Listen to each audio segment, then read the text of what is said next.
বছর ঘুরলেই বাংলায় বিধানসভা নির্বাচন। ভোটের আগে আজ কলকাতায় সরকারি অনুষ্ঠানে এসেছেন প্রধানমন্ত্রী নরেন্দ্র মোদী। রাজ্য বিজেপির লক্ষ্য স্থির করে জয়ের মন্ত্র দিয়ে গিয়েছেন তিনি। এবার মেগা লড়াইয়ের আগে বাংলায় ঘাঁটি আরও শক্ত করল গেরুয়া শিবির। যদিও এগরা ২ নম্বর ব্লকের বাসুদেবপুর উত্তরবার সমবায় কৃষি উন্নয়ন সমিতি নির্বাচনে সব আসনে জয়লাভ করল বাম ও বিজেপি ভোটের প্রার্থীরা। ৯টি আসনের ৯টি জয় বিজেপি ও বাম ভোটে। কার্যত খাতা খুলতেই পারেনি শাসক দল তৃণমূল। জয়লাভ করে দলীয় পতাকা নিয়ে গেরুয়া আবির খেলায় মেতে ওঠেন দুই দলের কর্মী সমর্থকরা। রাজ্যে বিরোধী দলনেতা শুভেন্দু অধিকারীর পিতৃভূমি বাসুদেবপুর, সেই জায়গায় এই জয় অন্য মাত্রা রাখবে। জনগণের রায় পেয়েছি আমরা। ওরা আজ অবধি, আজ সকাল 10টা অবধি যেভাবে তারা উত্তেজনা করেছিল, তৃণমূলের বিশেষ বিশেষ নেতারা, এমনকি এমএলএ স্বয়ং এসেছিলেন, আমাদের 8 নম্বর অঞ্চল প্রধান সাহেব এসেছিলেন রমায়তি মহাশয়। ওনারা চেয়েছিলেন কিছু একটা গন্ডগোল করে ভোটটাকে বানচাল করবেন, মানুষের মনে ভয় ধরাবেন, কিন্তু মানুষ জনগণ সাড়া দিয়েছে আমাদের পক্ষে, রামবাইবের পক্ষে। স্বয়ং তৃণমূলের বিধায়ক আমাদের এগরা বিধানসভার তরুণমাইতি মহাশয় এসেছিলেন। কিছুদিন আগেকার ঘটনা, প্রায় 10-12 দিন আগের ঘটনা, মাননীয় তরুণমাইতি মহাশয় তৃণমূলের পার্টি অফিসে ভবানী চকে উনি বলে গেছিলেন যে তোমরা জিততে পারবে তো, নাহলে ভোট বন্ধ করে দাও। জনগণ আজকে বুঝিয়ে দিয়েছে যে ভোট ওরা বন্ধ করবে না, আমরা জিতেছি। ওরা রাতে রাতেই টাকা বিলি করেছে, লুঙ্গি গেঞ্জি ধুতি সবকিছু বিলি করেছে, মদ দিয়েছে, তাও তারা জিততে পারেনি। আজকে তৃণমূলের বিধায়ক এগরা বিধানসভা কি জবাব দেবেন, কি রায় দেবেন, ওনাকে জিজ্ঞেস প্রশ্ন করবেন। বড় বড় নেতারা বাড়ি থেকে এসে ক্যাম্পিং করেছে এবং মিটিং করেছে, কিন্তু আমরা জনসাধারণকে বলেছিলাম যে আমরা কোনো নেতা গেলবো, প্রথম দিকে আমরা বলেছি আমরা কোনো নেতা গেলবো না, আমরা নিজেরা থেকেই আমরা ভোট পরিচালনা করবো এবং আমরা নিজেরাই করবো। আজকে আমরা সোসাইটির মেম্বারদের নিয়ে আমরা জয়লাভ করি, এটাই আমাদের গর্ব। আমরা কোনো নেতাকে না নিয়ে আমরাই জয়লাভ করেছি। আর কিছু না বলে এখানে শেষ করছি। মানুষ সর্বত্র পরিত্রাণ চাইছে পশ্চিমবাংলায়। এমন একটা রাজনৈতিক দল 2011 সালের পরে পশ্চিমবাংলাকে শ্মশানে পরিণত করে রেখেছে, আর মানুষ সেখান থেকে বেরিয়ে স্বতঃস্ফূর্তভাবে বাঁচতে চাইছে। আজকে আপনারা ভাবতে পারছেন 2011 সালে নির্বাচনের পরে 2025 সালে আবার নির্বাচন করতে হচ্ছে এই সমবায় সমিতি, তোর তৃণমূল কংগ্রেসের দ্বারা। তো যে মানুষের উন্নয়ন সাধনের জন্য গ্রামীণ সমবায় সমিতি তাদের কৃষিকাজকে উন্নয়ন করার জন্য থাকে, সেই সমবায় সমিতি 15 বছর নির্বাচন করতে হয়নি চোর তৃণমূল কংগ্রেস। আর এমএলএ বড় বড় কথা বলে বালিখাইতে দাঁড়িয়েছিল, ভয়ে পালাচ্ছে, কথা বলতে পারে না। লজ্জা লাগা উচিত। তো মানুষ সেখান থেকে একটা পরিত্রাণ চাইছে।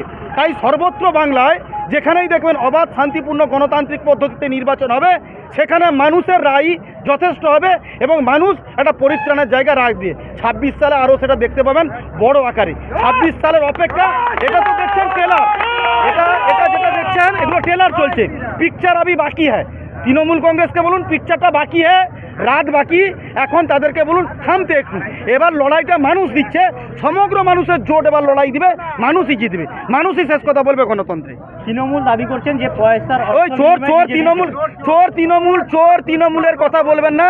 ওরা 11 বছর 12 বছর ধরে সরকারি থেকে কি করেছে, যে রাজ্যে মমতা বন্দ্যোপাধ্যায় মুখ্যমন্ত্রী, সেই রাজ্যে মা বোনেরা রাস্তায় বেরাতে পারে না, তারা বড় বড় কথা বলে গেল। লজ্জা থাকা উচিত। যারা এখানে কথা বলছে একটু দূরে ঢিলচুনা দূরে, লজ্জা থাকা উচিত। কে প্রাইমারি স্কুলের মাস্টারটা সব ছুটি নিয়ে চলে এসছে আজকে ভোটের ময়দানে লড়তে, লজ্জা লাগে না?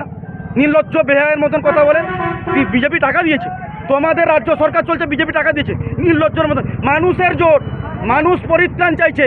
এখানকার এত মানুষের স্বতঃস্ফূর্ত আওয়াজ, বুঝতে পারছেন তো? তারা টাকা দেয়নি। আমি খুলে দেখাবো রাতের অন্ধকার। গতকাল রাত 2টা পর্যন্ত কি করেছিল তৃণমূল কংগ্রেস ঘরে ঘরে? গতকাল রাত 2টা পর্যন্ত ধরে ধরে কি করেছিল? ওই সমস্ত কথা বলবেন না। চোর তৃণমূলকে মানুষ চাইছে না, আর চোর তৃণমূলের কথা বলবেন না। ওরা কি বলছে না বলছে এগুলো ভাবার দরকার নেই। মানুষ জিততে চাইছে, মানুষ জিতবে, এইটুকুনি আমাদের। এইখানে 14 বছর যে আজকে এই উত্তরবার বাসুদেবপুর উত্তরবার কৃষি উন্নয়ন সমিতির যে আমাদের 831 জন সদস্যকে অন্ধকারে রেখেছিল, প্রায় 14 বছর, বলতে দ্বিধা নেই। প্রাক্তন এমএলএ, তার তত্ত্বাবধানে এই সোসাইটিটা চলছিল।